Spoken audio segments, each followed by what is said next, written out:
There he is, finally. Finally got him in the spot.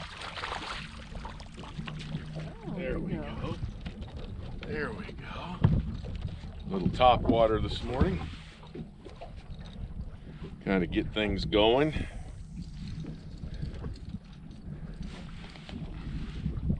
My wife's already got a couple of white bass. Here's the first little fat spot. First little fat spot gets a kiss. Whoa. Got it. That scared me. Wow.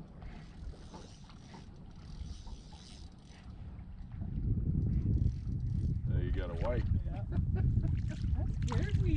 They attacked that so fiercely. Yeah, they do.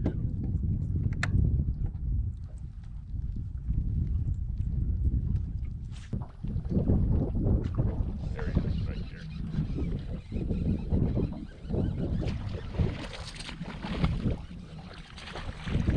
You're surfing him in? Surfing him in. Surfing him in. Be still. Be very still.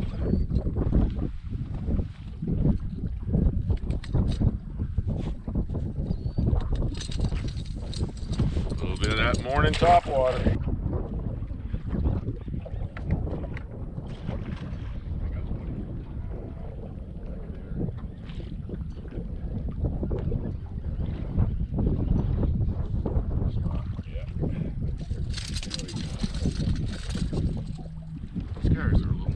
Up and I think he's about like that real quick.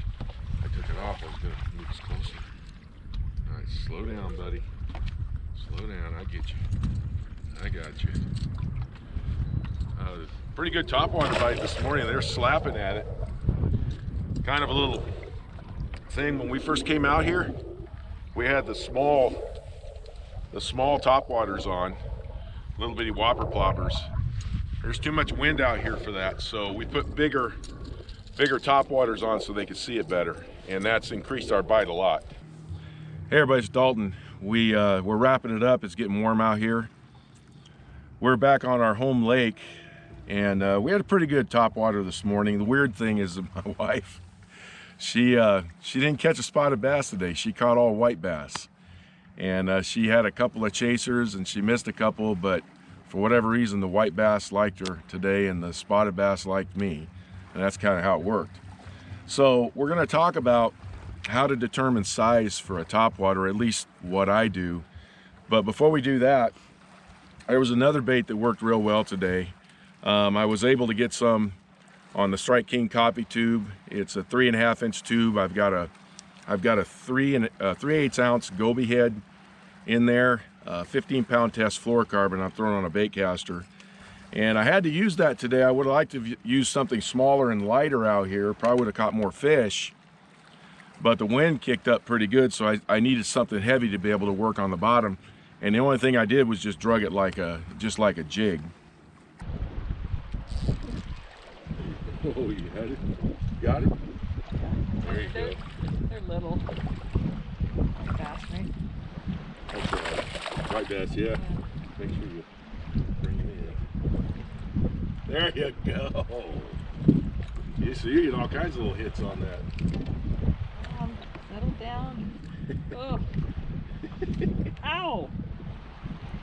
Yeah, grab my body. I'm trying.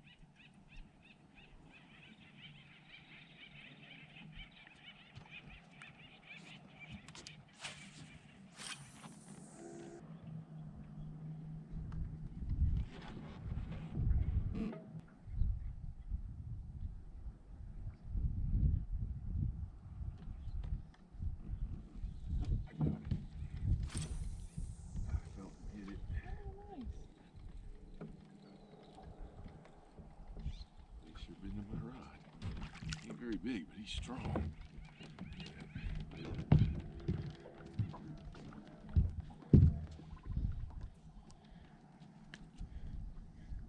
Get some action on this tube today. So on the top water, My wife, she used her Whopper Plopper. I don't remember the size of this one. It's the middle size. I'll put this in the description. And I wound up using a Berkley Choppo, which is the size 120. When we first got out here, I'll kind of show you what we had. I had started out with the Whopper Plopper 75. My wife had started off with the Whopper Plopper the 90.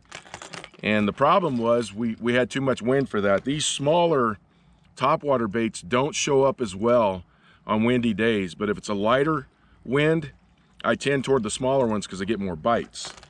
Today we had to go big. I didn't throw this one, but a lot of times I have out here. This is the big Whopper Plopper.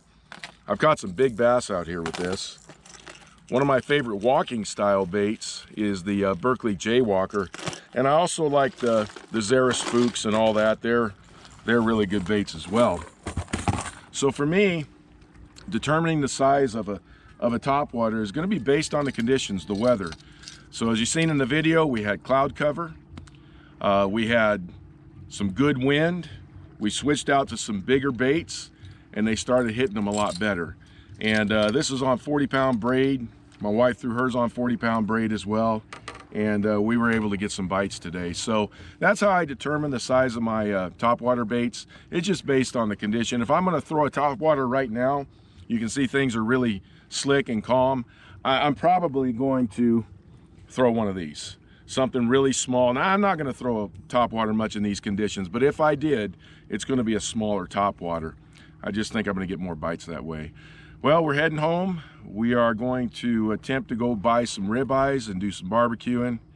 And we're going to be out fishing in a lake in a couple of days that we haven't been to in a long time. And this lake is a lake that the last 3 or 4 times I've been out there, I never got a bite. But one of our subscribers is saying there's some bass hitting out there, gave me some ideas on where to go and what to use. And we're going to go out there and we're going to give it a try. Hopefully we'll have a film for you, which means hopefully we catch a fish. Well, thanks for tuning in, everybody. Happy fishing. Have a good day. Talk to you soon.